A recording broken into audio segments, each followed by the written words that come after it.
Okay. Good evening, people. Good evening. Good evening. Good evening. Um, Let me do this right here. Um, Good evening. We at the watch party, the presidential debate watch party. We're gonna see how this gonna turn out. This is and let us know in the comment section if you're watching with us. Just let us know in the comment. Let us know in the comment. Let's see who we got here. I know Keena said she was gonna be here earlier. Good to have you here, ma'am. Yep, we see your anime, and that's myself right there. Hey, Sister Madison, good evening to you as well. Sister Sylvia, great to have you here. Well, Sister Andrea, great to have you here. Okay, we'll just wait on others and just whoever, and just let us know in the comment section. And how y'all think this is gonna turn out? How y'all think this will turn out, y'all? Will this be a I don't know. I don't even know what to say about this debate though. I know one thing, it is important. And you know what? Let's jump to it right now. Let's go because let's get digging right now. We're gonna do the CBS and we're gonna come in and make some few thingamadoodles on it. We'll do it this way. Uh-huh. And we'll go do it that way. And one more again. Full screen. There you go. And we're off to the races.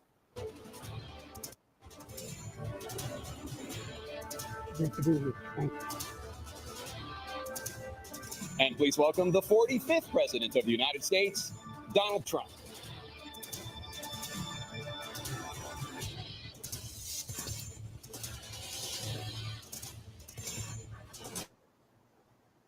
Gentlemen, thanks so much for being here. Let's begin the debate, and let's start with the issue that voters consistently say is their top concern, the economy. President Biden, inflation has slowed, but prices remain high. Since you took office, the price of essentials has increased. For example, a basket of groceries that cost $100 then now costs more than $120. And typical home prices have jumped more than 30%. What do you say to voters who feel they are worse off under your presidency than they were under President Trump? We got to take a look at what I was left when I became president and what Mr. Trump left me. We had an economy that was in free fall. The pandemic was so badly handled. Many people were dying. All he said was, it's not that serious. Just inject a little bleach into your arm. You'll be all right. The economy collapsed.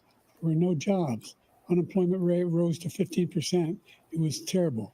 And so what we had to do is try to put things back together again. And that's exactly what we began to do. We created 15,000 new jobs. We brought out in a position where we have 800,000 new manufacturing jobs. But there's more to be done. There's more to be done. Working class people are still in trouble. I come from Scranton, Pennsylvania. I come of a household where the kitchen table, if the things weren't able to be met during the month, it was a problem. Price of eggs, the price of gas, the price of housing, the price of a whole range of things. That's why I'm working so hard to make sure I deal with those problems. And we're going to make sure that we reduce the price of housing. We're going to make sure we build 2 million new units. We're going to make sure we cap rents so corporate greed can't take over. The combination, what I was left with in corporate greed, is the reason why we're in this problem right now. In addition to that, we're in a situation where if you take a look at all that was done in his administration, he didn't do much at all. By the time he left, things were in chaos, literally chaos.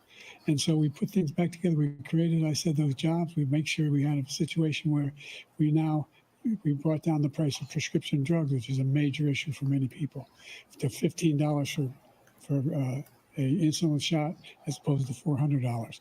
No senior has to pay more than $200 for any drug, all the drugs they can include beginning next year. The situation is and we're going to make that available to everybody, to all Americans. So we're working to bring down the price around the kitchen table, and that's what we're going to get done. Thank you. President Trump? We have the greatest economy in the history of our country. We have never done so well. Everybody was amazed by it. Other countries were copying us. We got hit with COVID. And when we did, we spent the money necessary so we wouldn't end up in a Great Depression, the likes of which we had in 1929. By the time we finished, so we did a great job. We got a lot of credit for the economy, a lot of credit for the military, and no wars and so many other things. Everything was rocking good. But the thing we never got the credit for, and we should have, is getting us out of that COVID mess. He created mandates that was a disaster for our country. But other than that, we had given them back a country where the stock market actually was higher than pre-COVID, and nobody thought that was even possible. The only jobs he created are for illegal immigrants and bounce back jobs, a bounce back from the COVID. He has not done a good job. He's done a poor job, and inflation's killing our country. It is absolutely killing us. Thank you. President Biden? Well, look, the greatest economy in the world. He's the only one who thinks that, I think. I don't know anybody else who thinks he had the greatest economy in the world. And, the fact of the matter is that we found ourselves in a situation where his economy, he rewarded the wealthy. He had the largest tax cut in American history, $2 trillion. He raised a deficit larger than any president has in any one term. He's the only president other than Herbert Hoover who's lost more jobs than he had when he began, since Herbert Hoover. The idea that he did something that was significant, and the military, when he was president, they were still killing people in Afghanistan. He didn't do anything about that. When he was president, we were still finding ourselves in a position where you had a notion that we were this safe country. The truth is, I'm the only president this century that doesn't have this decade, that doesn't have any troops dying anywhere in the world like he did. President Trump, I want to follow up if I can. Am I allowed to respond to him? Well, I'm going to ask you a follow-up. You can do whatever you want with the minute that we give you. I want to follow up. You want to impose a 10% tariff on all goods coming into the U.S. How will you ensure that that doesn't drive prices even higher? It's not going to drive them higher. It's just going to cost countries that have been ripping us off for years, like China and many others, in all fairness to China. It's going to just force them to pay us a lot of money, reduce our deficit tremendously, and give us a lot of power for other things. But he made a statement. The only thing he was right about is I gave you the largest tax cut in history. I also gave you the largest regulation cut in history. That's why we had all the jobs. And the jobs went down, and then they bounced back. And he's taking credit for bounce back jobs. You can't do that. He also said he inherited 9% inflation. No, he inherited almost no inflation, and it stayed that way for 14 months. And then it blew up under his leadership because they spent money like a bunch of people that didn't know what they were doing. And they don't know what they were doing. It was probably the worst administration in history. There's never been. And as far as Afghanistan is concerned, I was getting out of Afghanistan, but we were getting out with dignity, with strength, with power. He got out. It was the most embarrassing day in the history of our country's life. President Trump, over the last 8 years, under both of your administrations, the national debt soared to record highs. And according to a new nonpartisan analysis, President Trump, your administration approved $8.4 trillion in new debt, while so far, President Biden, you've approved $4.3 trillion in new debt. So, former President Trump, many of the tax cuts that you signed into law are set to expire next year. You want to extend them and go even further, you say. With the U.S. facing trillion-dollar deficits and record debt, why should top earners and corporations pay even less in taxes than they do now? Because the tax cuts spurred the greatest economy that we've ever seen just prior to COVID. And even after COVID, it was so strong that we were able to get through COVID much better than just about any other country. But we spurred, that tax spurred. Now, when we cut the taxes, as an example, the corporate tax was cut down to 21% from 39%, plus beyond that. We took in more revenue with much less tax, and companies were bringing back trillions of dollars back into our country. The country was going like never before, and we were ready to start paying down debt. We were ready to start using the liquid gold right under our feet, the oil and gas right under our feet. We were going to have something that nobody else has had. We got hit with COVID. We did a lot to fix it. I gave him an unbelievable situation with all of the therapeutics and all of the things that we came up with. We gave him something great. Remember, more people died under his administration, even though we had largely fixed it. More people died under his administration than our administration, and we were right in the middle of it, something which a lot of people don't like to talk about. But he had far more people dying in his administration. He did the mandate, which is a disaster, mandating it. The vaccine went out. He did a mandate on the vaccine, which is the thing that people most objected to about the vaccine. And he did a very poor job, just a very poor job. And I will tell you, not only poor there, but throughout the entire world, we're no longer respected as a country. They don't respect our leadership. They don't respect the United States anymore. We're like a third world nation between weaponization of his election, trying to go after his political opponent, all of the things he's done. We've become like a third world nation, and it's a shame. The damage he's done to our country. And I'd love to ask him, and will, why he allowed millions of people to come in here from prisons, jails, and mental institutions to come into our country and destroy our country. President Trump, we will get to immigration later in this block. President Biden, I want to give you an opportunity to respond to this question about the national debt. He had the largest national debt of any president in a 4-year period, number one. Number two, that $2 trillion tax cut benefited the very wealthy. What I'm going to do is fix the tax system. For example, we have 1,000 trillionaires in America. Billionaires in America. And what's happening? They're in a situation where they, in fact, pay 8.2% in taxes. If they just paid 24%, 25%, either one of those numbers, they'd raise $500 billion, I should say, in a 10-year period. We'd be able to wipe out his debt. We'd be able to help make sure that all those things we need to do, child care, elder care, making sure that we continue to strengthen our healthcare system, making sure that we're able to make every single solitary person eligible for what I've been able to do with the the COVID. With dealing with everything we have to do with. Look, if we finally beat Medicare. Thank you, President Biden. President Trump.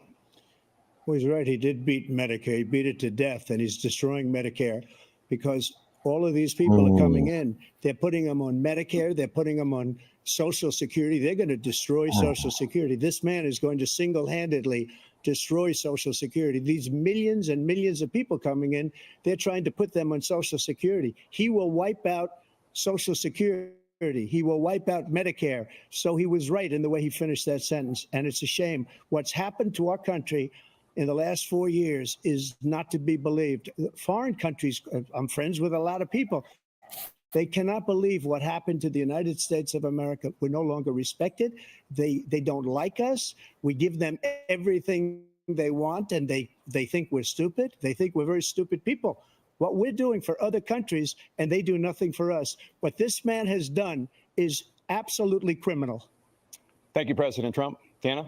This is the first presidential election since the Supreme Court overturned Roe v. Wade.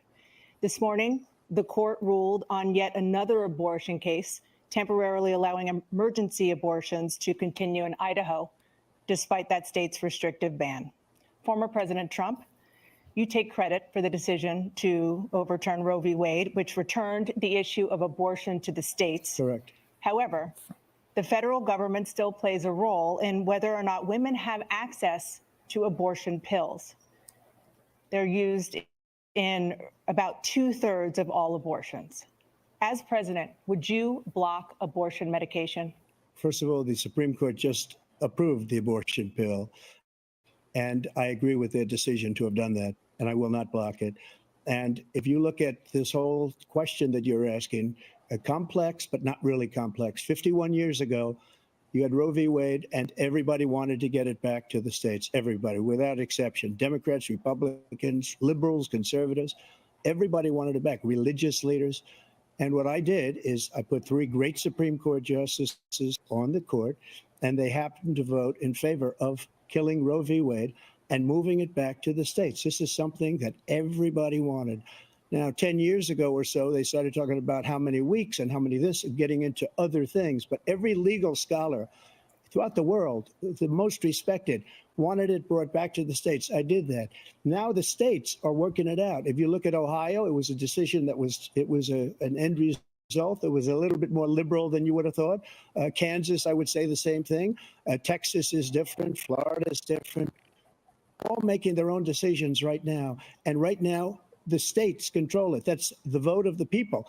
Like Ronald Reagan, I believe in the exceptions. I am a person that believes. And frankly, I think it's important to believe in the exceptions. Some people, you have to follow your heart. Some people don't believe in that. But I believe in the exceptions for rape, incest, and the life of the mother. I think it's very important. Some people don't. Follow your heart, but you have to get elected also. And because that has to do with other things, you got to get elected. The problem they have is they're radical because they will take the life of a child in the 8th month, the 9th month, and even after birth. After birth, if you look at the former governor of Virginia, he was willing to do this. He said, we'll put the baby aside and we'll determine what we do with the baby, meaning we'll kill the baby. What happened is we brought it back to the states, and the country is now coming together on this issue. It's been a great thing. Thank you. President Biden? It's been a terrible thing, what you've done.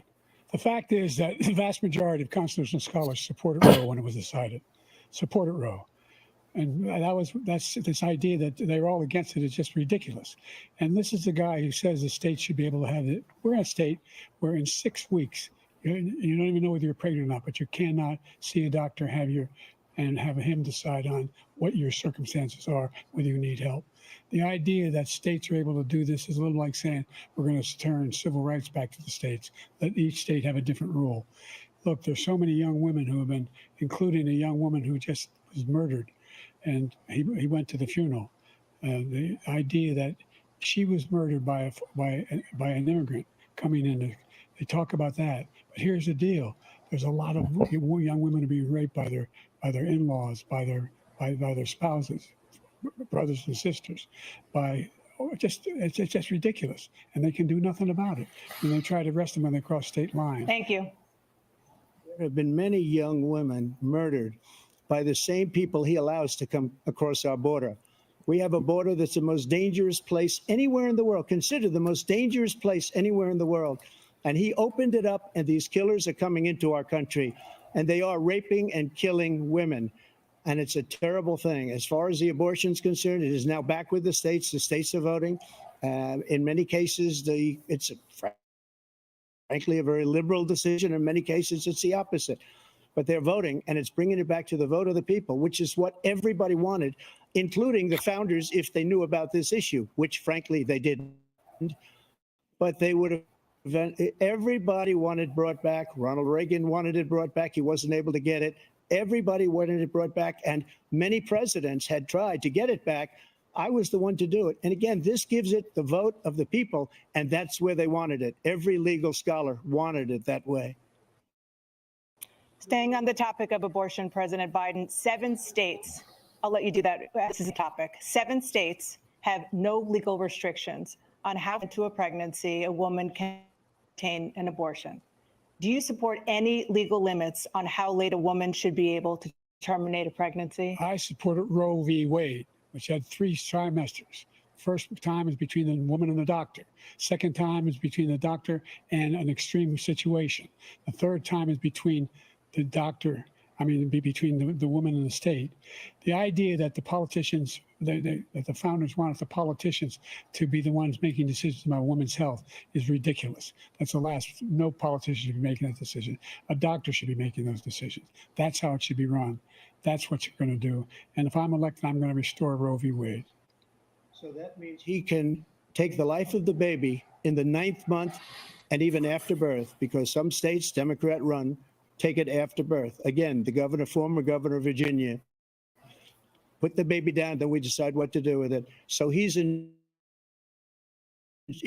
willing to, as we say, rip the baby out of the womb in the 9th month and kill the baby. That is simply not true. The Roe v. Wade does not provide for that.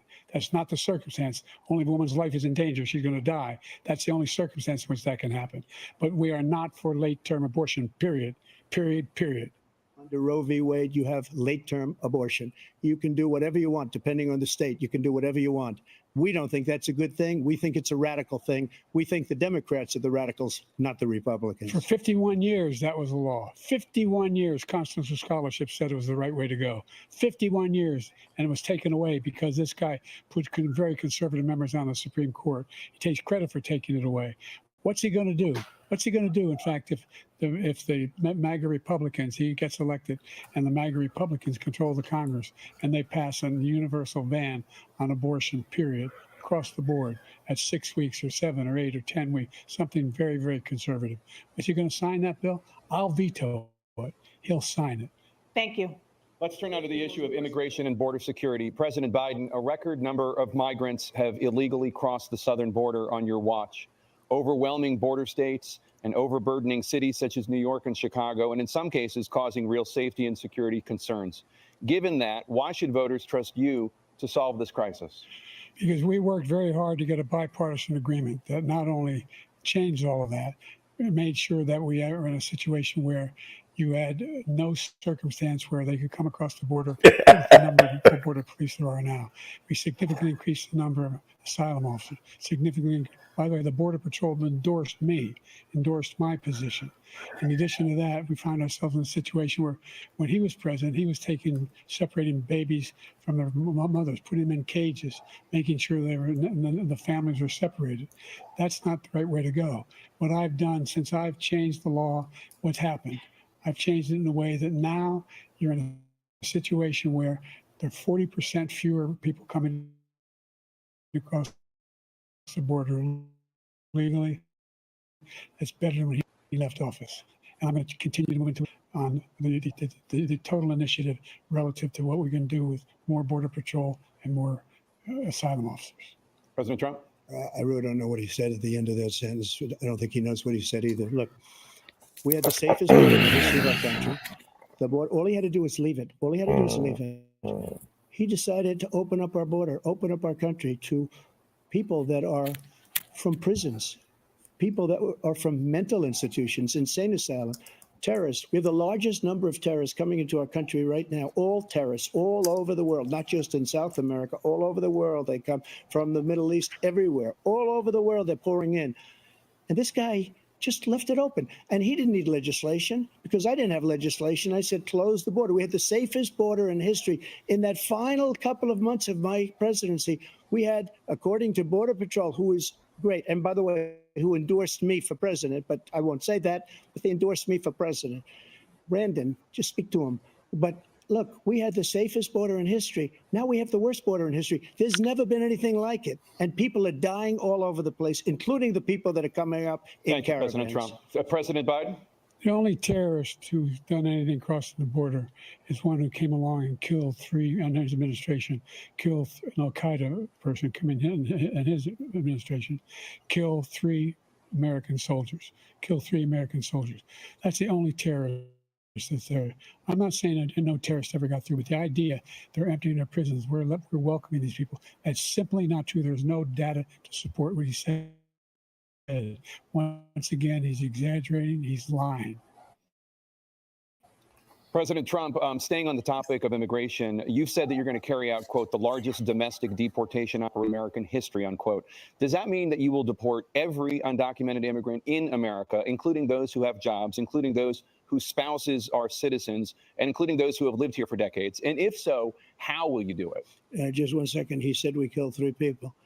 The people we killed are al-Baghdadi and Soleimani, the 2 greatest terrorists, biggest terrorists anywhere in the world. And it had a huge impact on everything, not just border, on everything. He's the one that killed people with the bad water, including hundreds of thousands of people dying. And also killing our citizens when they come in. We are living right now in a rat's nest. They're killing our people in New York, California, and every state in the union because we don't have borders anymore. Every state is now a border. And because of his ridiculous, insane, and very stupid policies, people are coming in and they're killing our citizens. You know what? We call it migrant crime. I call it Biden migrant crime. They're killing our citizens at a level that we've never seen before. And you're reading it like these 3 incredible young girls over the last few days. One of them, I just spoke to the mother, and they just had the funeral for this girl, 12 years old. This is horrible what's taken place. What's taken place in our country, we're literally an uncivilized country now. He doesn't want it to be. He just doesn't know. He opened the borders. Nobody's ever seen anything like. And we have to get a lot of these people out, and we have to get them out fast because they're going to destroy our country. Just take a look at where they're living. They're living in luxury hotels in New York City and other places. our veterans are on the street. They're dying because he doesn't care about our veterans. He doesn't care. He doesn't like the military at all. And he doesn't care about our veterans. Nobody been worse. I had the highest approval rating for veterans taking care of the VA. He has the worst. He's gotten rid of all the things that I approved. Choice that I got through Congress, all of the different things I approved, they abandoned. We had by far the highest, and now it's down in less than half because he's done all these great things that we did. And I think he did it just because I approved it, which is crazy. But he has killed so many people at our border by allowing all of these people to come in. And it's a very sad day in America. President Biden, you have the mic. Every single thing he said is a lie. Every single one. For example, veterans are a hell of a lot better off since I passed the PACT Act. 1 million of them now have insurance and their families have it. Their families have it because what happened, whether it was Agent Orange or burn pits, they're all being covered now. And his group opposed that.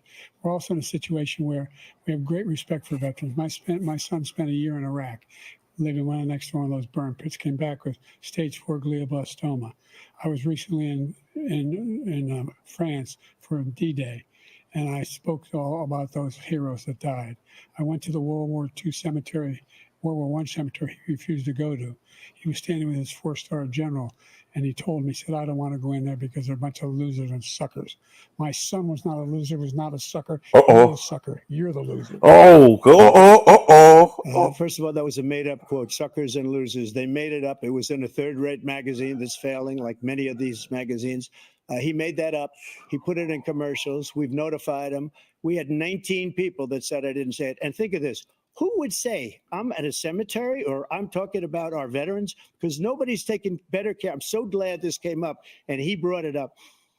There's nobody that's taken better care of our soldiers than I have. To think that I would, in front of generals and others, say suckers and losers. We have 19 people that said it was never said by me. It was made up by him, just like Russia was made up, just like the 51 intelligence agents are made up. Just like the new thing with the 16 economists are talking, it's the same thing. 51 intelligence agents said that the laptop was Russia disinformation. It wasn't. That came from his son, Hunter. It wasn't Russia disinformation. He made up the suckers and losers, so he should apologize to me right now. 4-star general standing to your side who was on your staff who said you said it, period. That's number one. And number two, the idea that I have to apologize to you for anything along the line. We've done more for veterans than any president has in American history. And they now are in their family. The only sacred obligation we have as a country is to care for our veterans when they come home and their families and equip them when they go to war. That's what we're doing. That's what the VA is doing now. They're doing more for veterans than ever before in our history. All right. Thank you so much. Let's move to the topic of foreign policy. I want to begin with Russia's war against Ukraine, which is now in its third year. Former President Trump, Russian President Vladimir Putin says he'll only end this war if Russia keeps the Ukrainian territory it has already claimed and Ukraine abandons its bid to join NATO. Are Putin's terms acceptable to you? First of all, our veterans and our soldiers can't stand this guy. They can't stand him. They think he's the worst commander-in-chief, if that's what you call him, that we've ever had. They can't stand him. So let's get that straight. And they like me more than just about any of them. And that's based on every single bit of information. As far as Russia and Ukraine, if we had a real president that knew, that was respected by Putin, he would have never invaded Ukraine. A lot of people are dead right now, much more than people know. You know, they talk about numbers. You can double those numbers, maybe triple those numbers. He did nothing to stop it. In fact, I think he encouraged Russia from going in. I'll tell you what happened. He was so bad with Afghanistan. It was such a horrible embarrassment, most embarrassing moment in the history of our country, that when Putin watched that and he saw the incompetence, that he should have fired those generals, like I fired the one that you mentioned. And so he's got no love lost, but he should have fired those generals. No general got fired for the most embarrassing moment in the history of our country, Afghanistan, where we left billions of dollars of equipment behind. We lost 13 beautiful soldiers and 38 soldiers were obliterated. And by the way, we left people behind too. We left American citizens behind. When Putin saw that, he said, you know what? I think we're going to go in and maybe take this was his dream. I talked to him about it, his dream. The difference is he never would have invaded Ukraine, never. Just like Israel would have never been invaded in a million years by Hamas. You know why? Because Iran was broke with me. I wouldn't let anybody do business with them. They ran out of money. They were broke. They had no money for Hamas. They had no money for anything, no money for terror. That's why you had no terror at all during my administration. This place, the whole world is blowing up under him. President Biden? I've never heard so much malarkey in my whole life. Look, the fact of the matter is that we're in a situation where, let's take the last point first. Iran attacked American troops, caused brain damage for a number of these troops, and he did nothing about it. Recently, not when he was president, they attacked. He said they're just having headaches. That's all it is. He didn't do a thing when the attack took place, number one. Number two, we got over 100,000 Americans and others out of Afghanistan during that airlift. Number three, we found ourselves in a situation where, if you take a look at what Trump did in Ukraine, this guy told Trump, do whatever you want and do whatever you want. And that's exactly what Trump did to Putin, encourage him, do whatever you want. And he went in. And listen to what he said when he went in. He was going to take Kyiv in 5 days, remember? Because it's part of the old Soviet Union. That's what he wanted to reestablish, Kyiv. And he, in fact, didn't do it at all. He wasn't able to get it done. And they've lost thousands and thousands of troops, 500,000 troops. President Trump, I never come back said to you that. for 1 minute, I just want to go back to my original question, which is, are Putin's terms acceptable to you? Keeping the territory in Ukraine? Acceptable. No, they're not acceptable. But look, this is a war that never should have started. If we had a leader in this war, he led everybody along.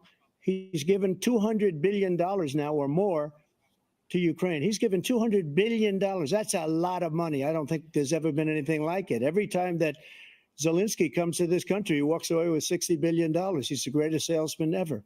And I'm not knocking him. I'm not knocking anything. I'm only saying the money that we're spending on this war, and we shouldn't be spending, it should have never happened. I will have that war settled between Putin and Zelensky as president-elect before I take office on January 20th. I'll have that war settled. People being killed so needlessly, so stupidly, and I will get it settled, and I'll get it settled fast before I take office. President Biden, you have a minute. The fact is that Putin is a war criminal. He's killed thousands and thousands of people. And he has made one thing clear. He wants to reestablish what was part of the Soviet Empire, not just a piece. He wants all of Ukraine. That's what he wants. And then you think he'll stop there? Do you think he'll stop when if he takes Ukraine? What do you think happens to Poland? What do you think of Belarus? What do you think happens to those NATO countries? And so if you want a war, you ought to find out what he's going to do, because if in fact he does what he says and walks away, by the way, all that money we give Ukraine are from weapons we make here in the United States. We give them the weapons, not the money at this point. And our NATO allies have produced as much funding for Ukraine as we have. That's why we're strong. Thank you. Moving on to the Middle East. In October, Hamas attacked Israel, killing more than 1,000 people and taking hundreds of hostages. Among those held and thought to still be alive are 5 Americans. Israel's response has killed thousands of Palestinians and created a humanitarian crisis in Gaza. President Biden, you've put forward a proposal to resolve this conflict, but so far Hamas has not released the remaining hostages, and Israel is continuing its military offensive in Gaza. So what additional leverage will you use to get Hamas and Israel to end the war? You have 2 minutes. Number one, everyone from the United Nations Security Council straight through to the G7 to the Israelis and Netanyahu himself have endorsed the plan I put forward, which has 3 stages to it. The first stage is trade the hostages for a ceasefire. Second phase is a ceasefire with additional conditions. The third phase is the end of the war. The only one who wants the war to continue is Hamas. Number one, they're the only ones standing out. We're still pushing hard to get them to accept. In the meantime, what's happened in Israel, we're finding that the only thing I've denied Israel was 2,000-pound bombs. They don't work very well in populated areas. They kill a lot of innocent people. We're providing Israel with all the weapons they need and when they need them. And by the way, I'm the guy that organized the world against Iran when they had a full-blown intercontinental ballistic missile attack on Israel. No one was hurt. No one Israeli was accidentally killed, and it just stopped. We saved Israel. We are the biggest producer of support for Israel of anyone in the world. And so there are two different things. Hamas cannot be allowed to be continued. We continue to send our experts and our intelligence people as to how they can get Hamas like we did bin Laden. You don't have to do it. And by the way, they've been greatly weakened, Hamas, greatly weakened, and they should be. They should be eliminated. But you've got to be careful for using certain weapons among population centers. Just going back to Ukraine for 1 second. We have an ocean separating us. The European nations together have spent 100 billion, or maybe more than that, less than us. Why doesn't he call them and say, you got to put up your money like I did with NATO? I got them to put up hundreds of billions of dollars. The Secretary General of NATO said Trump did the most incredible job I've ever seen. They wouldn't have any, they were going out of business. We were spending almost 100% of the money was paid by us. He didn't do that. He's getting you got to ask these people to put up the money. We're over $100 billion more spent, and it has a bigger impact on them because of location, because we have an ocean in between. You got to ask them. As far as Israel and Hamas, Israel's the one that wants to go. He said the only one who wants to keep going is Hamas. Actually, Israel is the one, and you should let him go and let him finish the job. He doesn't want to do it. He's become like a Palestinian, but they don't like him because he's a very bad Palestinian. He's a weak one. President Biden, you have a minute. I've never heard so much foolishness. This is a guy who wants to get out of NATO. You're going to stay in NATO? He's going to pull out of NATO. The idea that our strength lies in our alliances as well. It may be a big ocean, but we're ever able to avoid a war in Europe, a major war in Europe? What happens if, in fact, you have Putin continue to go into NATO? We have an Article 5 agreement. Attack on one is attack on all. You want to start the nuclear war he keeps talking about, go ahead. Let Putin go in and control Ukraine and then move on to Poland and other places. See what happens then. He has no idea what the hell he's talking about. And by the way, I got 50 other nations around the world to support Ukraine, including Japan and South Korea, because they understand that this kind of dislocation has a serious threat to the whole world peace. No major war in Europe has ever been able to be contained just to Europe. President Trump, just to follow up, would you support the creation of an independent Palestinian state in order to achieve peace in the region? I'd have to see. But before we do that, the problem we have is that we spend all the money. So they kill us on trade. I made great trade deals with the European nations because if you add them up, they're about the same size economically. Their economy is about the same size as the United States. And they were no cars, they don't want anything that we have, but we're supposed to take their cars, their food, their everything, their agriculture. I changed that. But the big thing I changed is they don't want to pay.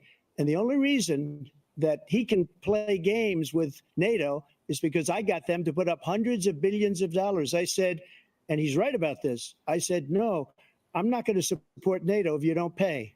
They asked me that question. Would you guard us against Russia at a very secret meeting of the 28 states at that time, nations at that time? And I said, no, if you don't pay, I won't do that. And you know what happened? Billions and billions of dollars came flowing in the next day and the next months. But now we're in the same position. We're paying everybody's bills. Let's turn to the issue of democracy. Former President Trump, I want to ask you about January 6, 2021. After you rallied your supporters that day, some of them stormed the Capitol to stop the constitutionally mandated counting of electoral votes. As president, you swore an oath to, quote, preserve, protect, and defend, unquote, the Constitution. What do you say to voters who believe that you violated that oath through your actions and inaction on January 6th and worry that you'll do it again? Well, I don't think too many believe that. And let me tell you about January 6th. On January 6th, we had a great border. Nobody coming through, very few. On January 6th, we were energy independent. On January 6th, we had the lowest taxes ever. We had the lowest regulations ever. On January 6th, we were respected all over the world. All over the world, we were respected. And then he comes in, and we're now laughed at. We're like a bunch of stupid people. What happened to the United States' reputation under this man's leadership is horrible, including weaponization, which I'm sure at some point you'll be talking about, where he goes after his political opponent because he can't beat him fair and square. You have 80 seconds left. My question was, what do you say to those voters who believe that you violated your constitutional oath through your actions and inaction on January 6, 2021, and worry that you'll do it again? Well, I didn't say that to anybody. I said peacefully and patriotically. And Nancy Pelosi, if you just watched the news from 2 days ago, on tape to her daughter, who's a documentary filmmaker, they say, but she's saying, oh, no, it's my responsibility. I was responsible for this, because I offered her 10,000 soldiers or National Guard, and she turned them down. And the mayor of, in writing, by the way, the mayor in writing turned it down, the mayor of D.C. They turned it down. I offered 10,000 because I could see, I had virtually nothing to do. They asked me to go make a speech. I could see what was happening. Everybody was saying they're going to be there on January 6th. They're going to be there. And I said, you know what? There's a lot of people coming. You could feel it. You could feel it too, and you could feel it. And I said, they ought to have some National Guard or whatever. And I offered it to her. And she now admits that she turned it down. And it was the same day she was, I don't know, she can't be very happy with her daughter because it made her into a liar. She said, I take full responsibility for January 6th. President Biden? Look, he encouraged those folks to go up on Capitol Hill, number one. I sat in the dining room off the Oval Office. He sat there for 3 hours watching, begging, being begged by his vice president and a number of his colleagues on the Republican side as well to do something, to call for a stop, to end it. Instead, they talked about these people being patriots and great patrons of America. In fact, he says he'll now forgive them for what they've done. They've been convicted. He says he wants to commute their sentences and say that, no. He went to every single court in the nation. I don't know how many cases, scores of cases, including the Supreme Court. And they said, no, this guy is responsible for doing what was done. He did do a damn thing. And these people should be in jail. And they should be the ones who are being held accountable. And he wants to let them all out. And now he says if he loses again, such a whiner that he is, that it could be a bloodbath. Thank you, President Biden. President Trump? What they've done to some people that are so innocent, you ought to be ashamed of yourself. What you have done, how you've destroyed the lives of so many people. When they ripped down Portland, when they ripped down many other cities, you go to Minnesota, Minneapolis, what they've done there with the fires all over the city. If I didn't bring in the National Guard, that city would have been destroyed. When you look at all of they took over big chunks of Seattle. I was all set to bring in the National Guard. They heard that, they saw them coming, and they left immediately. What he said about this whole subject is so off. Peacefully patriotic. One other thing, the Unselect Committee, which is basically two horrible Republicans that are all gone now, out of office, and Democrats, all Democrats, they destroyed and deleted all of the information they found because they found out we were right. We were right.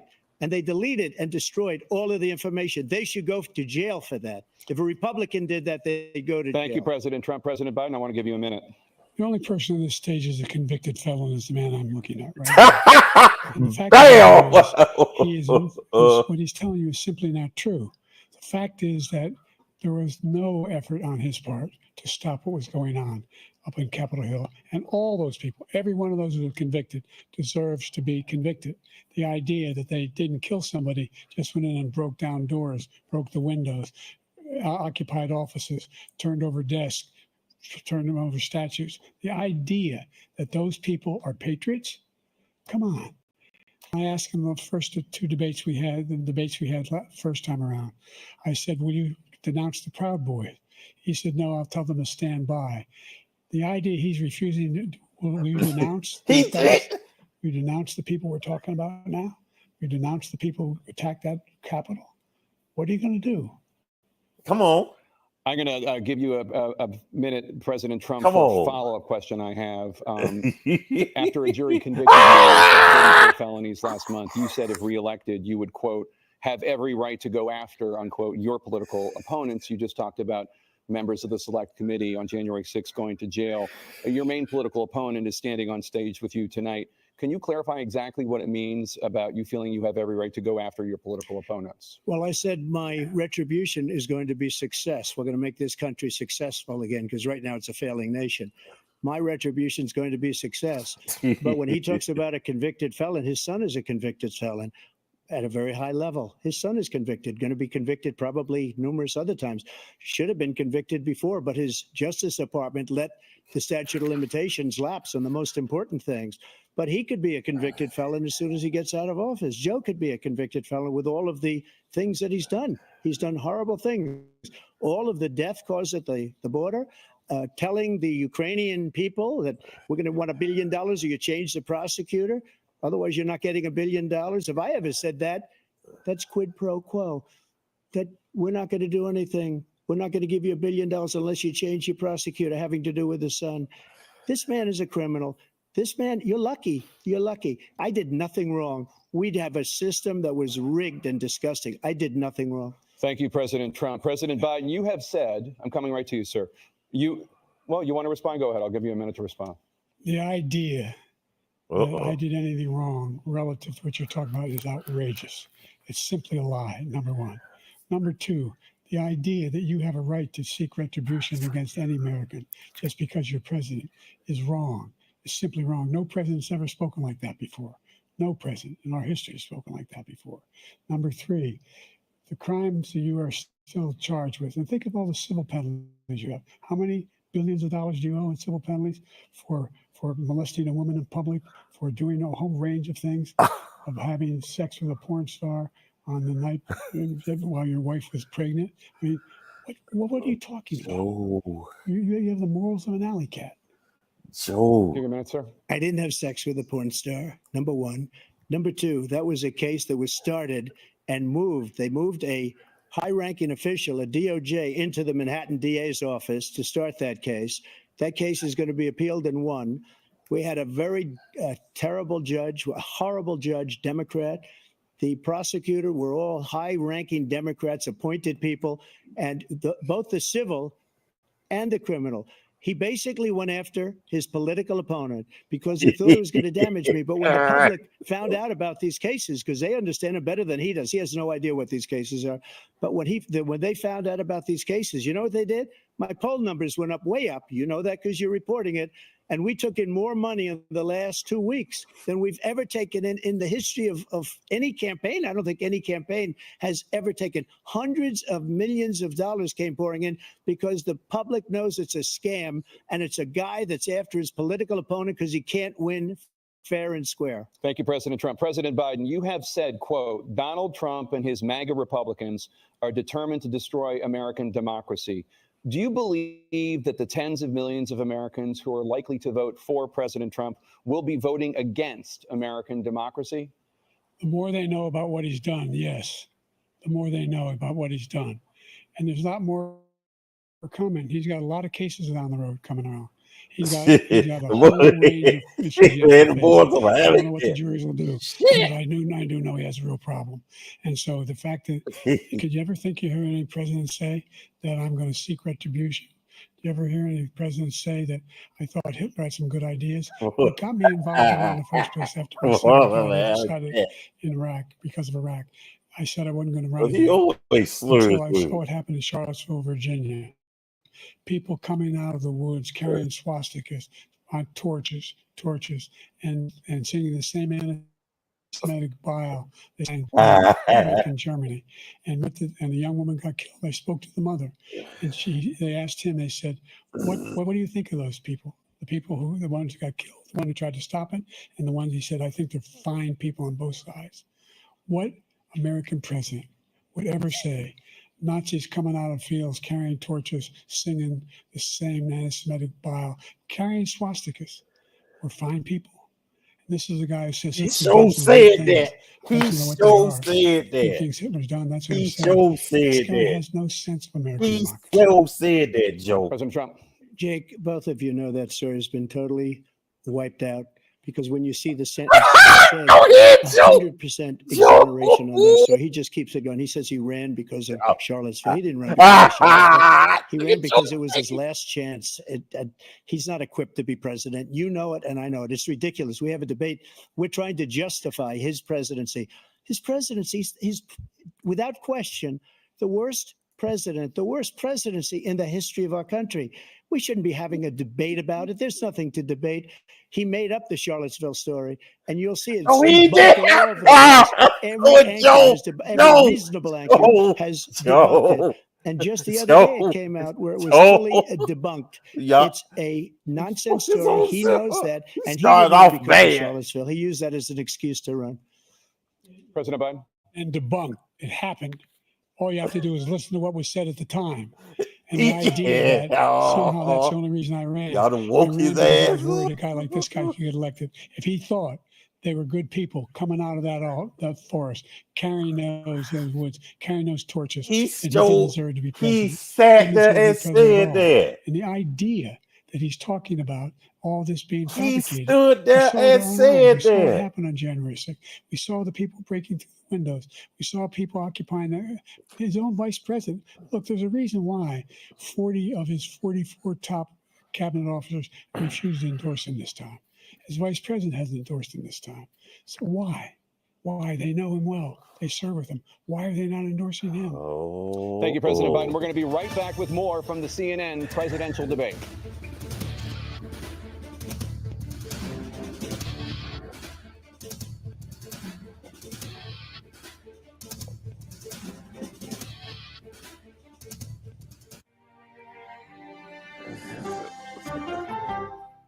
You kept on.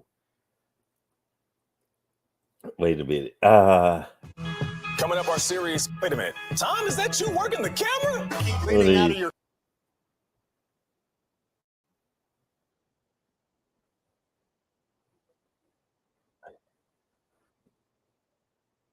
This is a little break. What y'all thought so far? This is a little break. They're gonna come back. No, that's Charlotte. No, he's standing up there lying. He stood there and said there was good. Well, I'm paraphrasing that. There were good or nice people on both sides. No.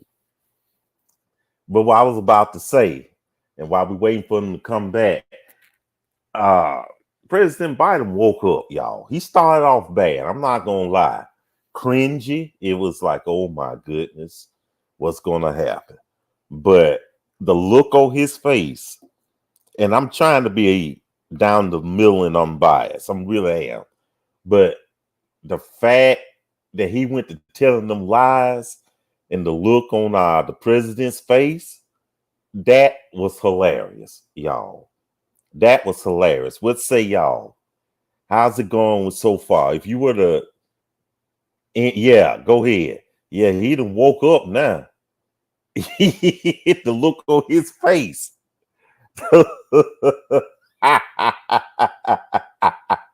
I know. I mean, it's one thing to lie and everybody to see what happened. And you gonna sit there and tell that? Ooh, goodness, that's pitiful. That's pitiful right there. So, like I said, let's just hope. Like I said, I'm trying to be down the middle and unbiased about this, because. But I'm gonna be honest with you. Like I said, I was a bit worried and concerned about the president. He looks a bit tired. His voice is kind of gone. And maybe he's been prepping for so long. Not making excuses though, but that might be it right there. But with that man, the look on his face when he went to tell them tales though. Man, what say y'all though? How y'all feeling about this debate so far? He made it up here. But a MAGA will stand. They will. It's called tribalism. They will. Oh yeah, me too. Okay. they're gonna do fact checks. I know CBS definitely said they're gonna do fact checks, and we're just waiting for them to come back, though. Waiting for them to come back. I guess they taking water or they going to take a whiz or something, though. Man, let me see. Trump is delusional, deflecting, desperate, and devilish. Okay. Mm. Like I said, he's playing a dangerous. Okay, they back. We gotta get back. Okay, let me get back here as soon as I can. Okay, here we go. Here we go. Back on stage.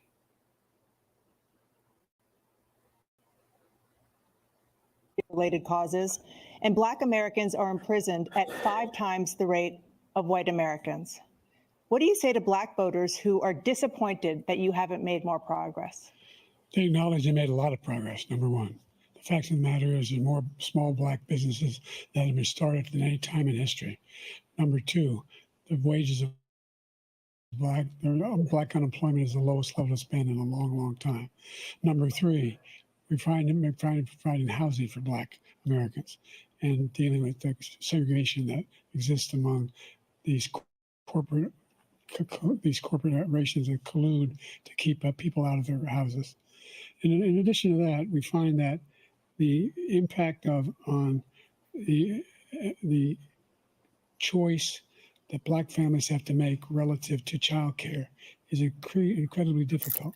When we did the first major piece of legislation in the past, I was able to reduce Black child care costs. I cut them in half. We got to make sure we provide for child care costs. We got to make sure, because when you provide those child care protections, you increase economic growth because more people can be in the job market. So there's more to be done, considerably more to be done. But we've done a great deal so far, and I'm not letting up, and they know it. You have 49 seconds left. What do you say to Black voters who are disappointed with the progress so far? I say I don't blame them for being disappointed. Inflation is still hurting badly. For example, I provided for the idea that any Black family first-time home buyer should get a $10,000 tax credit to be able to buy their first home so they can get started. I made sure that we're in a situation where all those Black families and those Black individuals who provided had to take out student loans that were ballooning, that if they were engaged in nursing, doctor, and anything having to do with volunteerism, if they paid their bills for 10 years on their student debt, all the rest is forgiven after 10 years. Millions have benefited from that. And we're going to do a whole lot more for Black families. Thank you, President Trump. And he caused the inflation. He's blaming inflation, and he's right. It's been very bad. He caused the inflation, and it's killing Black families and Hispanic families and just about everybody. It's killing people. They can't buy groceries anymore. They can't. You look at the cost of food where it's doubled and tripled and quadrupled. They can't live. They're not living anymore. He caused this inflation. I gave him a country with essentially no inflation. It was perfect. It was so good. All he had to do is leave it alone. He destroyed it with his Green New scam and all this money that's being thrown out the window. He caused inflation. As sure as you're sitting there, the fact is that his big kill on the Black people is the millions of people that he's allowed to come in through the border. They're taking Black jobs now, and it could be 18, it could be 19, and even 20 million people. They're taking Black jobs, and they're taking Hispanic jobs, and you haven't seen it yet, but you're going to see something that's going to be the worst in our history. Thank you. President Biden? There was no inflation when I became president. You know why? The economy was flat on its back. 15% unemployment. He decimated the economy, absolutely decimated the economy. That's why there was no inflation at the time. There were no jobs. We provided thousands of millions of jobs for individuals who were in all communities, including minority communities. We made sure that they have health insurance. We have covered, the ACA has increased. I made sure that they're $8,000 per person in a family to get written off for health care. But this guy wants to eliminate that. They tried 50 times. He wants to get rid of the ACA again, and they're going to try again if they win. You find ourselves in the position where the idea that we're not doing any. We put more police on the street than any administration has. He wants to cut the cops. We're providing for equity and making sure people have a shot to make it. There's a lot going on, but in inflation, he caused it by his tremendous malfeasance in the way he handled the pandemic. Thank you. Now, Another he's- persistent challenge is the climate crisis. 2023 was the hottest year in recorded history, and communities across the country are confronting the devastating effects of extreme heat, intensifying wildfires, stronger hurricanes, and rising sea levels.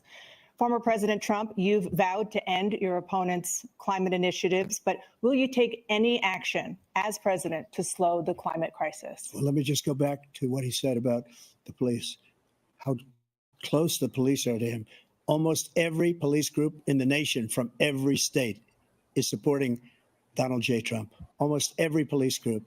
And what he's done to the black population is horrible, including the fact that for 10 years he called them super predators. We can't, in the 1990s, we can't forget that. Oh! Super predators was his name. And he called it to them for 10, and they've taken great offense at it. And now they see it happening. But when they see what I did for criminal justice reform and for the historically black colleges and universities, where I funded them and got them all funded, and the opportunity zones with Tim, as you know, Tim Scott was incredible. He did a great job, great senator from South Carolina. He came to me with the idea, and it was a great idea. It's one of the most successful economic development acts ever in the country, opportunity zones. And the biggest beneficiary are blacks. And that's why we have the best numbers with them in maybe ever. They're saying ever. I read this morning where ever, the best numbers. He's lost much of the black population because he's done a horrible job for black people. He's also done a horrible job for Hispanics. But wait till you see these millions of people pouring into our country, and they're going to take the jobs. And it's already started. And you haven't seen anything yet. It's a disaster. You've 38 seconds left. President Trump, will you take any action as president to slow the climate crisis? So I want absolutely immaculate clean water, and I want absolutely clean air. And we had it. We had the best ever. And we were using all forms of energy, all forms, everything.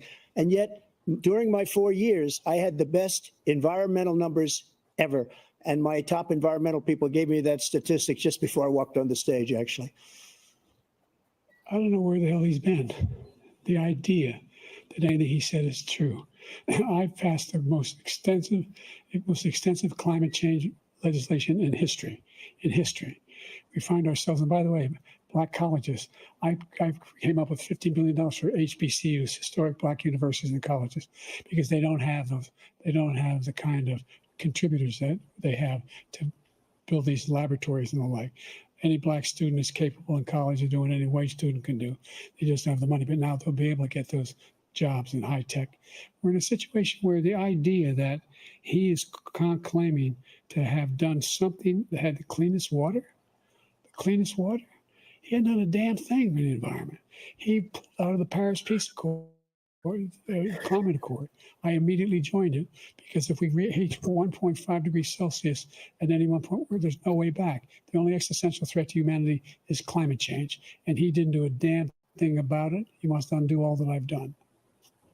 The Paris Accord was going to cost us $1 trillion, and China nothing, and Russia nothing, and India nothing. It was a ripoff of the United States. And I ended it because I didn't want to waste that money because they treat us horribly. We were the only ones who was costing us money. Nobody else was paying into it. And it was a disaster. But everything that he said just now, I'll give you an example. I heard him say before insulin. I'm the one that got the insulin down for the seniors. I took care of the seniors. What he's doing is destroying all of our medical programs because the migrants coming in, they want everybody. And look, I have the biggest heart on the stage. I guarantee you that. And I want to take care of people, but we're destroying our country. They're taking over our schools, our hospitals, and they're going to be taking over Social Security. He is destroying Social Security, Medicare, and Medicaid. The idea is that we, in fact, we were the only ones of consequence who were not members of the Paris Accord. How can we do anything we've now been able, like, the United States can't get its pollution under control. One of the largest polluters in the world, number one. We're making significant progress. By 2035, we will have cut pollution in half. We have made significant progress, and we're continuing to make progress. We set up a climate corps for thousands of young people to learn how to deal with climate, just like the Peace Corps. And we're moving in directions that are going to significantly change the elements of cause of pollution. But the idea that he claims that he has the biggest heart up here and he's really concerned about pollution and about climate, I've not seen any indication of that. And by the way, with regard to prescription drugs, one company agreed that they would reduce the price to $35, which I was calling for, one, voluntarily. I made sure every company in the world, every pharmaceutical company, cannot have to pay. Thank you. And by the way, So every day, millions of Americans struggle just to make ends meet. For many older Americans, Social Security provides a critical lifeline. President Biden, if nothing is done to Social Security, seniors will see their benefits cut in just over 10 years. Will you name tonight one specific step that you're willing to take to keep Social Security solvent? yes, make the very wealthy begin to pay their fair share. Right now, everybody making under $170,000 pays 6% of their income, of their paycheck, every single time they get a paycheck from the time of the first one they get when they're 18 years old. The idea that they're going to, I'm proposing that everybody, the millionaires pay 1%. 1%. So no one I would not raise the cost of Social Security for anybody under $400,000. After that, I began to make the wealthy begin to pay their fair share by increasing from 1% beyond to be able to guarantee the program for life. So you still have 82 seconds left. Are there any other measures that you think that would be able to help keep Social Security solvent, or is that one enough? Well, no, that one enough will keep it solvent. But the biggest thing will do it if we defeat this man, because he wants to get rid of Social Security. He thinks there's plenty to cut in Social Security. He's wanting to cut Social Security and Medicare both times. And and if you look at the program put forward by the House Republican caucus that I believe supports, is in fact want to cut it as well. The idea that we don't need to protect our seniors is ridiculous. And by the way, the American public has greater health care coverage today than ever before. And on the ACA, as I said, you're in a circumstance where 400,000 people, 40 million people would not have insurance because they have a pre-existing condition. Only thing allows them to have that insurance is the fact that they, in fact, are part of the ACA. And by the way, the other thing is we're in a situation where we talk about education for Black communities. I've raised the amount of money for Pell Grants, another $8,000. So anybody making under $70,000 a year is going to be able to get $15,000 toward their tuition. He just doesn't know what he's talking about. Thank you, President Biden. President Trump. So I've dealt with politicians all my life. I've been on this side of the equation for the last 8 years. I've never seen anybody lie like this guy. He lies. I've never seen it. He can look you in the face about so many other things, too. And we mentioned the laptop. We mentioned Russia, Ukraine. Everything he does is a lie. It's misinformation and disinformation. The losers and suckers story that he made up is a total lie on the military. It's a disgrace. But Social Security, he's destroying it because millions of people are pouring into our country, and they're putting them onto Social Security. They're putting them onto Medicare, Medicaid. They're putting them in our hospitals. They're taking the place of our citizens. What they're doing to the VA, to our veterans, is unbelievable. Our veterans are living in the street, and these people are living in luxury hotels. He doesn't know what he's doing, and it's really coming back. I've never seen such anger in our country before. President Biden. The idea that veterans are not being taken care of, I told you before. And by the way, when I said suckers and losers, he acknowledged after that he fired that general.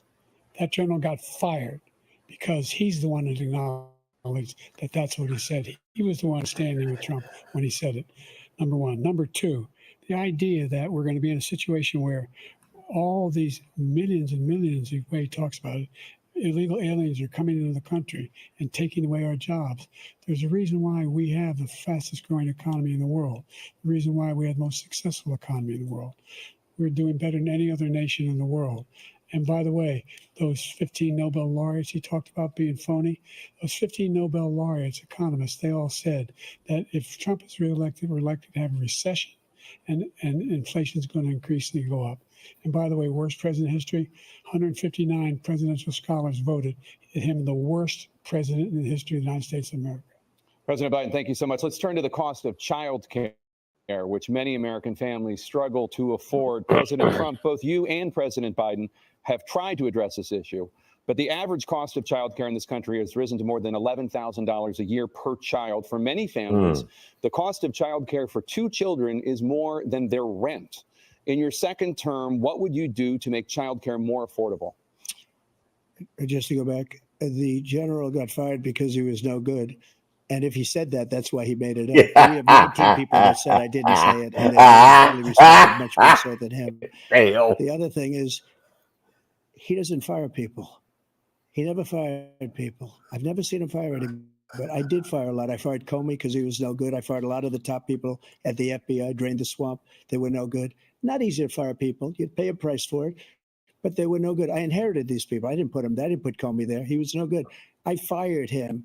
This guy hasn't fired anybody. He never fires. He should have fired every military man that was involved with that the Afghanistan horror show, the most embarrassing moment in the history of our country. He didn't fire. Did you fire anybody? Did you fire anybody that's on the border that's allowed us to have the worst border in the history of the world? Did anybody get fired for allowing 18 million people, many from prisons, many from mental institutions? Did you fire anybody that allowed our country to be destroyed? Our country is being destroyed, as you and I should waste a lot of time on this debate. This shouldn't be a debate. He is the worst president. He just said about me because I said it. But look, he's the worst president in the history of our country. He's destroyed our country. Now all of a sudden he's trying to get a little tough on the border. He came out with a nothing deal and reduced a little bit, like this much. It's insignificant. He wants open borders. He wants our country to either be destroyed or he wants to pick up those people as voters. And I don't think we just can't let it happen. If he wins this election, our country doesn't have a chance, not even a chance, of coming out of this rut. We probably won't have a country left anymore. That's how bad it is. He is the worst in history by far. Thank you, President Trump. President Biden? We are the most admired country in the world. We're the United States of America. There's nothing beyond our capacity. We have the finest military in the history of the world, the finest in the history of the world. No one thinks we're weak. No one wants to screw around with us. Nobody, number one. Number two, the idea that we're talking about worst presidents. I wasn't joking. Look it up or go online. 159 or 58, don't hold me the exact number, presidential historians, they've had meetings and they voted who's the worst president in American history. One through best to worst. They said he was the worst in all of American history. That's a fact. That's not conjecture. He can argue they're wrong, but that's what they voted. The idea that he is not doing any, actually not increase the child care tax credit. We should significantly increase the availability of women and men or single parents to be able to go back to work. And we should encourage businesses to have. Thank you, President Biden. President Trump, the question was about what would you do to make child care more affordable, if you want to take your minute. Just so you understand, we have polling, we have other things that they rate him the worst because what he's done is so bad. And they rate me, I'll show you, I will show you. And they rate me one of the best, okay? And if I'm given another 4 years, I will be the best. I think I'll be the best.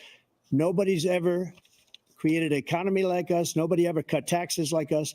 He's the only one I know. He wants to raise your taxes by 4 times. He wants to raise everybody's taxes by 4 times. He wants the Trump tax cuts to expire. So everybody, including the two of you, are going to pay 4 to 5 times. Nobody ever heard of this before. All my life, I'd grow up and I'd see politicians talking about cutting taxes. When we cut taxes, as I said, we did more business. Apple and all these companies, they were bringing money back into our country. The worst president in history by far, and everybody knows it. President Biden? Look, the fact of the matter is that he's dead wrong about. He's increased the tariff. He will increase the taxes on middle class people. I said I'd never raise a tax on anybody making less than $400,000. I didn't. But this tariff is 10% tariffs. Everything coming in the country. You know what the economists say? That's going to cost the average American $2,500 a year more because they're going to have to pay the difference in food and all the things that are imported. Number two, he's in a situation where he talks about how he has not raised, he's somehow helped the middle class. Middle class have been devastated by you.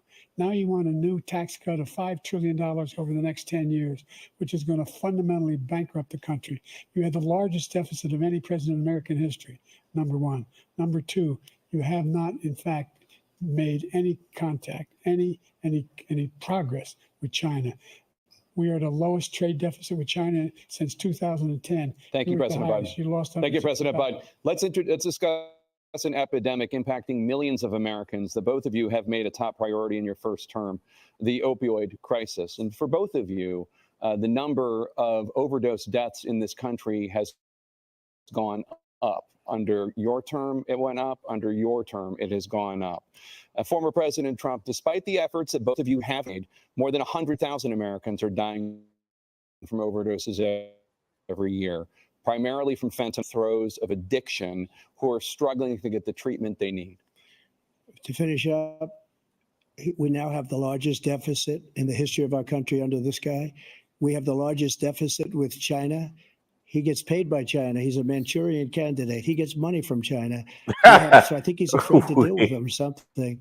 But do you notice he never took out my tariffs because we bring in so much money with the tariffs that I imposed on China. He never took them away. He can't because it's too much money. It's tremendous. And we saved our steel industries, and there was more to come, but he hasn't done that. But he hasn't cut the tariffs because he can't, because it's too much money. But he's got the largest deficit in the history of our country, and he's got the worst situation with China. China's going to own us if you keep allowing them to do what they're doing to us as a country. They are killing us as a country, Joe, and you can't let that happen. You're destroying our country. So, President Trump, you have 67 seconds left. The question was, what are you going to do to help Americans in the throes of addiction right now who are struggling to get the treatment they need? Jake, we were doing very well at addiction until the COVID came along. We had the 2.5, almost 3 years of like nobody's ever had before, any country, in every way. And then we had to get tough. And it was the drugs pouring across the border were it started to increase. We got great equipment. We bought the certain dog. That's the most incredible thing that you've ever seen, the way they can spot it. We did a lot. And we were getting very low numbers, very, very low numbers. Then he came along. The numbers, have you seen the numbers now? It's not only the 18 million people that I believe is even low because the gotaways, they don't even talk about gotaways. But the numbers of the amount of drugs and human trafficking in women coming across our border, the worst thing I've ever seen, at numbers that nobody's ever seen under him because the border's so bad. But the number of drugs coming across our border now is the largest we've ever had by far. President Trump, thank you. President Biden? Fentanyl and the byproducts of fentanyl went down for a while. And I wanted to make sure we use the machinery that can detect fentanyl, these big machines that roll over everything that comes across the border. And it costs a lot of money. That was part of this deal we put together, this bipartisan deal. More fentanyl machines, more be able to detect drugs, more numbers of agents, more numbers of all the people at the border. And when we had that deal done, he called his Republican colleagues and said, don't do it. It's going to hurt me politically. No, he never argued it's not a good bill. It's a really good bill. We need those machines. We need those machines. And we're coming down very hard in every country in Asia in terms of precursors for fentanyl. And Mexico is working with us to make sure they don't have the technology to be able to put it together. That's what we have to do. We need those machines. Thank you, President Biden. President Trump, and again, the question is about Americans in the throes of addiction right now, struggling to get the treatment they need. Well, this does pertain to it. He ended Remain in Mexico. He ended catch and release. I made it catch and release in Mexico, not catch and release here. We had so many things that we had done, hard negotiations with Mexico, and I got it all for nothing. It's just like when you have a hostage. We always pay $6 billion for a hostage. Every time we say it's a hostage. Now we have a hostage, a Wall Street Journal reporter. I think a good guy. And he's over there because Putin is laughing at this guy, probably asking for billions of dollars for the reporter. I will have him out very quickly as soon as I take office. Before I take office, I said by literally as soon as I win the election, I will have that reporter out. He should have had him out a long time ago, but Putin's probably asking for billions and billions of dollars because this guy pays it every time. We had 2 cases where we paid $6 billion for 5 people. I got 58 people out and I paid essentially nothing. Thank you, President Trump. Dana? Let's turn to concerns that voters have about each of you. President Biden, you would be 86 at the end of your second term. How do you address concerns about your capability to handle the toughest job in the world well into your 80s? Well, first of all, I spent half my career being criticized being the youngest person in politics. I was the second youngest person ever elected to the United States Senate, and now I'm the oldest. This guy's 3 years younger and a lot less competent. I think that just look at the record. Look at what I've done. Look how I've turned around the horrible situation he left me. As I said, 50 million new jobs, 800,000 manufacturing jobs, more investment in America, over billions of dollars in private investment in enterprises that we are growing. By the way, we brought an awful lot of people. The whole idea of computer chips, we used to have 40% of the market. We invented those chips, and we lost it because he was sending people to find the cheapest jobs overseas and to bring home a product. So I went to South Korea. I convinced Samsung to invest billions of dollars here in the United States. And guess what? Those fabs, they call them, to build these chips, those fabs pay over $100,000. You don't need a college degree for them.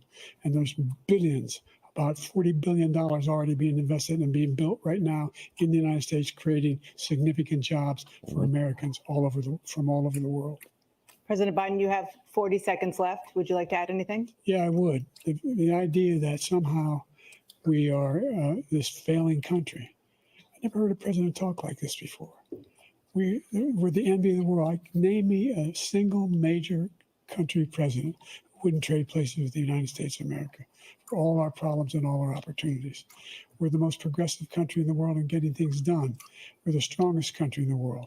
We're a country in the world who keeps our word, and everybody trusts us. All of our allies and those who he coddles up to, from Kim Jong-un, he sends love letters to, and Putin, etc. They don't want to screw around with us. Thank you. Former President Trump, to follow up, you would be 82 at the end of your second term. What do you say to voters who have concerns about your capabilities to serve? Well, I took 2 tests, cognitive tests. I aced them, both of them, as you know. We made it public. He took none. I'd like to see him take one, just one, a real easy one. Like go through the first 5 questions. He couldn't do it. But I took 2 cognitive tests. I took physical exams every year. And, you know, we knock on wood wherever we may have wood, that I'm in very good health. I just won 2 club championships, not even senior, 2 regular club championships. To do that, you have to be quite smart, and you have to be able to hit the ball a long way. And I do it. He doesn't do it. He can't hit a ball 50 yards. He challenged me to a golf match. He can't hit a ball 50 yards. I think I'm in very good shape. I feel that I'm as in good a shape as I was 25, 30 years ago. Actually, I'm probably a little bit lighter, but I'm in as good a shape as I was years ago. I feel very good. I feel the same. But I was willing to take a cognitive test. And you know what? If I didn't do well, I aced them. Dr. Ronnie Jackson, who's a great guy when he was White House doctor. And then I took another one, a similar one. And one of them said they've never seen anybody ace them. Thank you. President Biden? You can see he is 6'5" and only 223 pounds, or 235 pounds. Well, you said 6'4", 200. Well, anyway, anyway, just take a look at what he says he is, and take a look at what he is. Look, I'd be happy to have a driving contest with him. The reason I got my handicap, which when I was vice president, down to a 6. But by the way, I told you before, I'm happy to play golf if you carry your own bag. Think you can do it? That's the biggest lie. He's a 6 handicap of all. I was an 8 handicap. Yeah. 8. Never. But I have, you know how many? I've seen you swing. I know you swing. Okay, Let's you not don't act have like any children. President Trump, we're going to 21 turn Let's not act like children. You to are a a child. specific concern that voters have about you. Will you pledge tonight that once all legal challenges have been exhausted, that you will accept the results of this election, regardless of who wins, and you will say right now that political violence in any form is unacceptable? Well, I shouldn't have to say that, but of course I believe that. It's totally unacceptable. And if you would see my statements that I made on Twitter at the time, and also my statement that I made in the Rose Garden, you would say it's one of the strongest statements you've ever seen. In addition to the speech I made in front of, I believe, the largest crowd I've ever spoken to. And I will tell you, nobody ever talks about that. They talk about a relatively small number of people that went to the Capitol and in many cases were ushered in by the police. And as Nancy Pelosi said, it was her responsibility, not mine. She said that loud and clear. But the answer is, if the election is fair, free, and I want that more than anybody. And I'll tell you something. I wish he was a great president because I wouldn't be here right now. I'd be at one of my many places enjoying myself. I wouldn't be under indictment because I wouldn't have been his political opponent, because he indicted me because I was his opponent. I wish he was a great president. I would rather have that. I wouldn't be here. I don't mind being here. But the only reason I'm here is he's so bad as a president that I'm going to make America great again. We're going to make America great again. We're a failing nation right now. We're a seriously failing nation. And we're a failing nation because of him. His policies are so bad. His military policies are insane. They're insane. These are wars that will never end with him. He will drive us into World War III, and we're closer to World War III than anybody can imagine. We are very, very close to World War III, and he's driving us there. And Kim Jong-un and President Xi of China, Kim Jong-un of North Korea, all of these, Putin, they don't respect him. They don't fear him. They have nothing going with this gentleman, and he's going to drive us into World War III. You want a World War III, let him follow and win, and let Putin say, do what you want, NATO. Just do what you want. There's a thing called Article 5. An attack on one is attack on all, and required response. The idea, I can't think of a single major leader in the world who wouldn't trade places with the job I've done, what they've done. Because we are a powerful nation. We have wonderful people. It's because of the people, not me. It's because of the American people. They're capable of anything, and they step up when they're needed. And right now, we're needed. We're needed to protect the world because our own safety is at stake. And again, you want to have a war, just let Putin go ahead and take Kyiv, make sure they move on, see what happens in Poland, Hungary, and other places along that border. Then you have a war. President Trump, as I come back to you for a follow-up, the question was, will you accept the results of this election, regardless of who wins? Just to finish what he said, if I might, Russia, they took a lot of land from Bush. They took a lot of land from Obama and Biden. They took no land, nothing from Trump, nothing. He knew not to do it. He's not going to play games with me. He knew that. I got along with him very well, but he knew not to play games. He took nothing from me. But now he's going to take the whole thing from this man right here. That's a war that should have never started. It would have never started ever with me. And he's going to take Ukraine. And, you know, you asked me a question before, would you do this? He's got us in such a bad position right now with Ukraine and Russia, because Ukraine's not winning that war. He said, I will never settle until such time.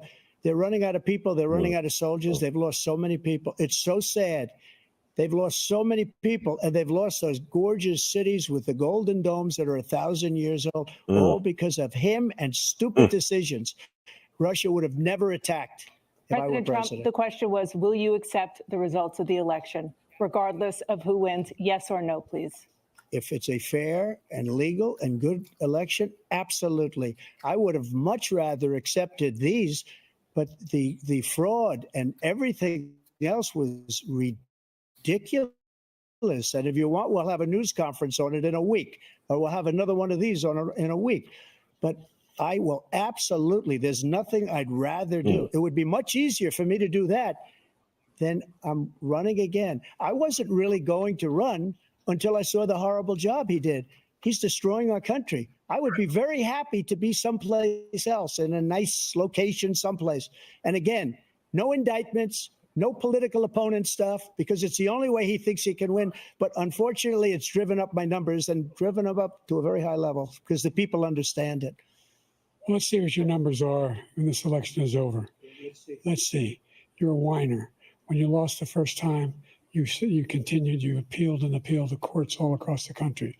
Not one single court in America said any of your claims had any merit, state or local, none. But you continue to provoke this lie about somehow there's all this misrepresentation, all this stealing. There's no evidence of that at all. And I tell you what, I doubt whether you'll accept it because you're such a whiner. The idea, if you lose again, you accept anything, you can't stand the loss. Something snapped in you when you lost the last time. We'll be right back.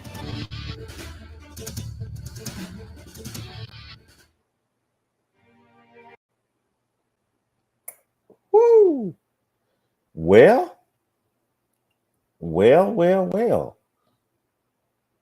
What's going to happen now? What's going to happen now? Let me change this around a little bit. What's going to happen now? What's going to happen? What y'all thinking so far? What y'all thinking? I thought it was supposed to end though, but hey, they said 90 minutes. Yeah, let's see what y'all got to say.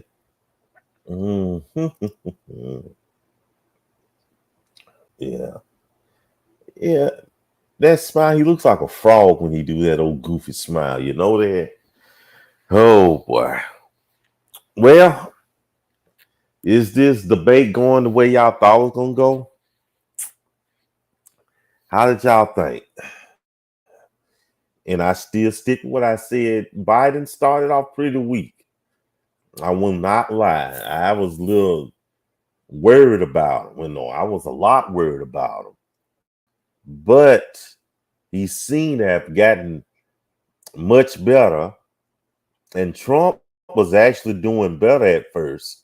But then he became unhinged and started telling them lies. So we're going to see what's going to happen. I say them the outside for death, so people go say, yeah, that's so crazy. So, honestly, easily. I'm gonna tell you why. And I'm not voting him because I'm a blind progressive follower or what have you, but more so, look up Project 225. Excuse me. Look up Project 2025. Okay, look that up. That this country, these United States of America, could possibly fall in under another Trump regime, not administration, but a regime. And not to say that things will be this all, roses and sweet air under President Biden, but it'd be a whole lot better than what we could deal with, So, hey, but again, it's not my job to sit and try to tell you who to vote for. Vote for who you believe is best for the country. But I know, I already know where I'm leaning right now, off the top, And this isn't hyperbole or exaggeration. But when somebody said they'll come in and pardon insurrectionists and what have you, and call them patriots and what have you, and they was trying to overthrow the nation's capital. Well, my goodness, man, please. Okay, they back, y'all. Let's see what's gonna happen.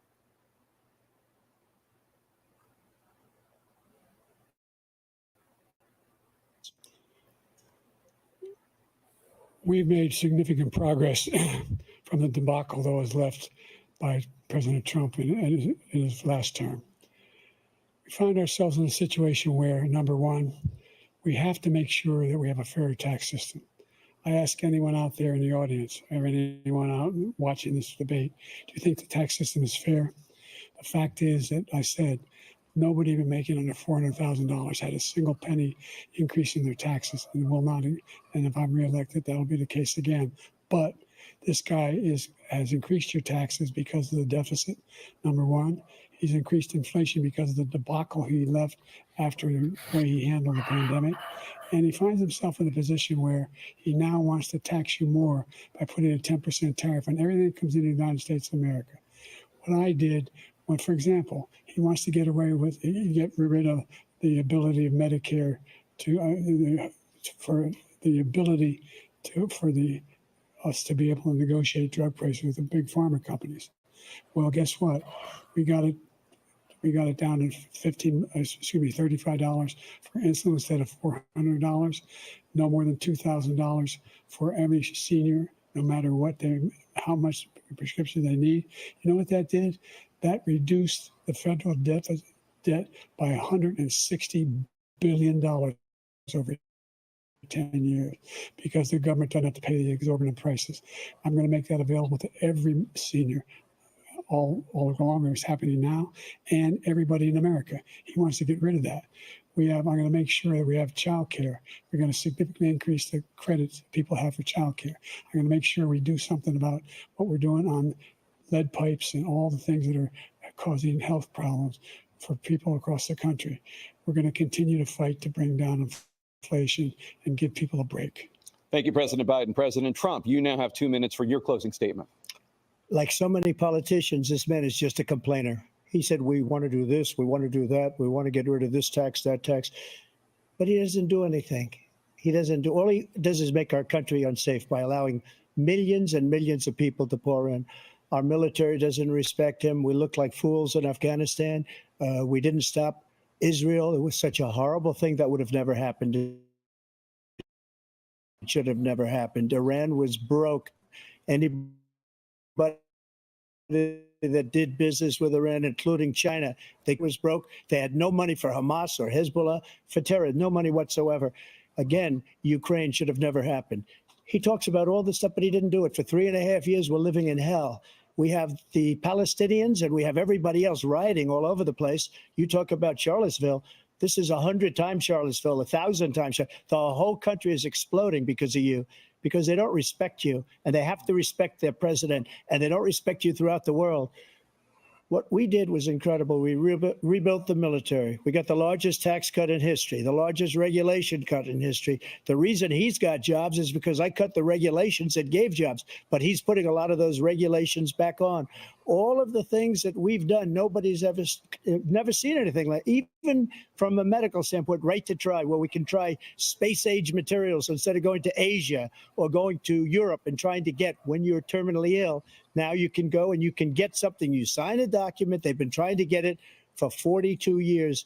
But you know what we did for the military was incredible choice for our soldiers, where our soldiers, instead of waiting for 3 months to see a doctor, can go out and get themselves fixed up and readied up and take care of themselves, and they're living. And that's why I had the highest approval rating in the history of the VA.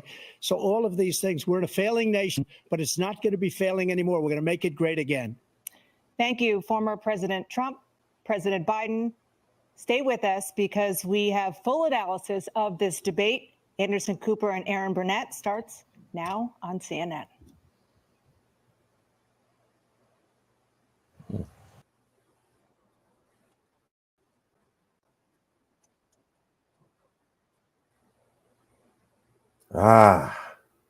Well, peoples, that is it right there. What do you think? Who won? Well, let's just do a quick poll. Well, everybody else talking about doing polls. Let's do a quick poll. Honest opinion. Who won tonight's debate? President Joe Biden or former President Donald Trump? Let us know in the comments. Who won? Who do you feel won? I ain't gonna ask y'all why. Okay, that's one that says Biden. That is Pastor says Biden. Okay. Sonia says Biden. Okay. Who else? Well, cause this been fun though. Listen. Yeah, we are back. Yeah, and again, who else? Who do y'all think won this debate? So far, we got 3 people that said Biden. And again, I know I don't want to sound like a tape recorder, a broken record. Oh, excuse me. But the press started off wrong. He kind of started off kind of gingerly. He looked a bit swollen too, but he woke up though.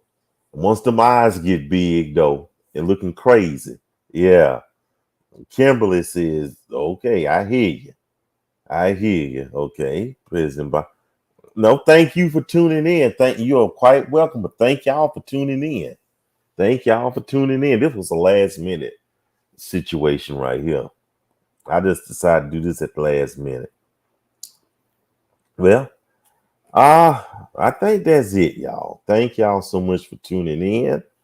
Thank y'all. Thank y'all. Thank y'all. Thank y'all. Thank y'all.